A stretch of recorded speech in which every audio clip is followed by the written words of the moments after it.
Bismillah ar-Rahman ar-Rahim. Chers compatriotes, ce samedi 27 septembre 2025, Djibouti a obtenu officiellement la reconnaissance internationale d'un de ses joyaux naturels comme réserve de biosphère de l'UNESCO.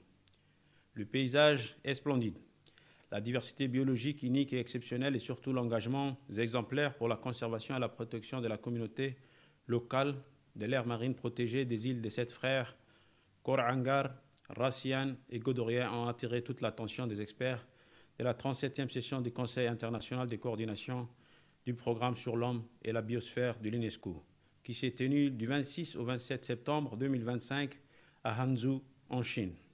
Cette reconnaissance mondiale, une première pour notre pays, prend sa source et son inspiration dans la vision éclairée du président de la République, son Excellence M. Ismaïl Omar Guelleh, qui nous a demandé de valoriser nos écosystèmes marins, terrestres, au-delà du contexte national. Aussi, le pari est tenu et nous remercions chaleureusement pour son engagement et son soutien inlassable. Chers compatriotes, les réserves des biosphères sont définies comme des aires portant sur les écosystèmes terrestres et marins reconnus au niveau international dans le cadre du programme de l'UNESCO sur l'homme et les biosphères. Nous sommes extrêmement honorés d'avoir pu montrer au monde entier que notre aire marine protégée des îles des Sept Frères, Kor Angar, Rassian et Godoria répondent à tous ces critères essentiels pour notre développement durable. Située à l'entrée de la mer Rouge et à l'extrême nord-est de l'océan Indien, la nouvelle réserve des biosphères de l'archipel des îles des Sept Frères, Rassian, Kor Angar et Godoria, renferme les habitats côtiers, parmi les plus diversifiés, notamment les récifs coralliens et les mangroves.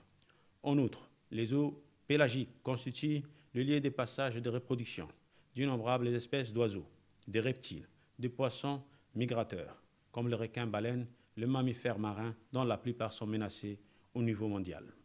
Par ailleurs, la bande côtière de la première réserve de biosphère de notre pays offre de nombreuses possibilités en matière de tourisme et de pêche.